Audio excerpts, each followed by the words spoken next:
सादा जूते, मामूली कीमत के कपड़े, कहा तो ये जाता है कि आपके बैरून मुल्क खुफिया अकाउंट हैं, बैरून मुल्क होटल हैं, वो सारी दौलत कहाँ है? वो मैंने सब डोनेट कर दी गवर्नमेंट ऑफ पाकिस्तान को। मेरे पास जब आए तो मैंने पावर ऑफ अटॉर्नी दे दी कि तुम सब ले लो। क्या ये ऐसे इल्जामात हैं? झूठे पक्के अव्वल दर्जे के। मैंने आपको बताया ना कि जितने मुनाफिक और झूठे इस कौम में मिलेंगे आपको, खासतौर से हुक्मरानों में नहीं, और कहीं नहीं मिलेंगे। हम लोग जो हमें जानते हैं, हमारे साथ काम करने वाले 30-30 बरस से घर वाले, उनसे पूछ लें कि जितनी सादा जिंदगी हम गुजारते हैं, जितना सादा हम खाना खाते हैं, जितनी ईमानदारी से हमने काम किया, आज तक सरकारी चीज़ यूज़ नहीं की। अगर दफ्तर का आदमी आया तो उससे काम लिया तो उसको हमेशा 500 रुपये दिए। डॉक्टर साहब, कितनी पेंशन मिलती रही आपको? पहले तो मिलती थी 4,467 रुपये, अभी 19,000 हो गई। फिर बाद में गवर्नमेंट की स्पेशल पेंशन दी है। जब उन्हें ये पता लगा कि इनके पास कोई पैसा वैसा नहीं है, इन्होंने कोई चोरी नहीं की और ये सब बकवास थी, प्रोपेगेंडा था, ना मकान है, ना अकाउंट है, ना कुछ है, तो फिर आए कि जी हमें पता है आपको बहुत तकलीफ है फाइनेंशियली, बहन भाइयों से ले लेके गुजारा कर रहे हैं, तो फिर एक स्पेशल पेंशन दी।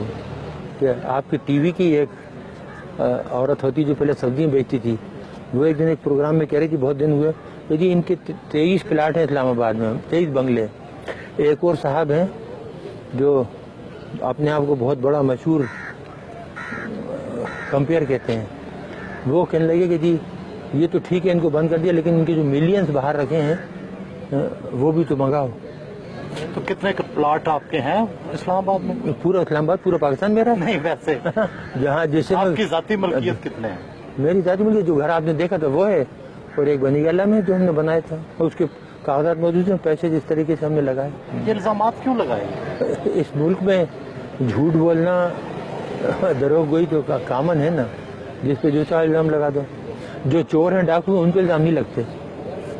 वो साहूकार हो तो उनकी सफाई पेश होती है कि नहीं, वो तो बहुत ही ईमानदार हैं, नौमौलूद बच्चे की तरह हैं।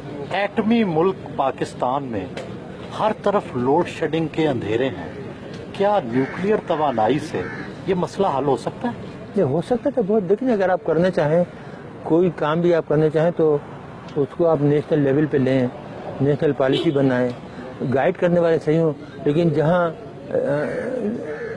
चीज़ें जाहिलों के हाथ में हों वो कुछ कर सकते हैं। नहीं, क्या तरीका है? कोई शॉर्टकट है? शॉर्टकट देखिए, तरीके बहुत से हैं, लेकिन अब हमने कसम खाई है कि इस मुल्क को कुछ नहीं बताएंगे। जो हमने बताया उसका जो सिला मिला ना, अब उसके बाद कोई सलूशन, कोई हल नहीं बताएंगे किसी को। आप नाराज हैं लोगों से? ये लोगों से तो नाराज नहीं है, लेकिन एहसान फरामोश से तो नमक हरामों से नाराज है। आवाम से नाराज नहीं है, आवाम तो बेचारे बहुत मोहब्बत देते हैं। आपने खुद अभी मेरी बेगम को देखा, सीधी सादी बेचारी किन जाती, कितनी गुस्से में आई वो, जिसके साथ ये हो कि 6.5 साल से बंद रखा है, बच्ची को नहीं आने देते, मिलने नहीं देते। बोल देते कि लुटेरे डाकू तो पूरी दुनिया में घूमते फिरते हैं और हम इस मुल्क के लिए खतरा बन गए, जबकि हमारा कोई ताल्लुक ही नहीं। 9 साल से हमारा कोई ताल्लुक ही नहीं ऑर्गेनाइजेशन से। गैर मुल्की अखबारात में आता है कि टम्बकटू में आपका कोई होटल भी है। ये बिल्कुल होटल है, हमारा तो नहीं है। हमने तो गरीब को बना के दिया था बेचारे का, वो बेहद गरीब था, मुसलमान था, बेहद गरीब लोग हैं। हम सब ने मिल के 8-10 आदमियों ने चंदा करके, तो तकरीबन $50,000 थे, उसको वहाँ उसने जगह ली थी और उसको उसने बनाया। अगर हमारा तो हमारे पास वहाँ से पैसे आते कि नहीं आते, और हमें वहाँ बनाने की जरूरत पड़ी थी। अगर हमें बनाना होता तो यहाँ इस्लामाबाद में 1-2 घर खरीद के उससे आमदनी नहीं कमाते। डॉक्टर साहब, जिंदगी में किसी बात का पछतावा भी है? इस कौम के लिए काम करने का।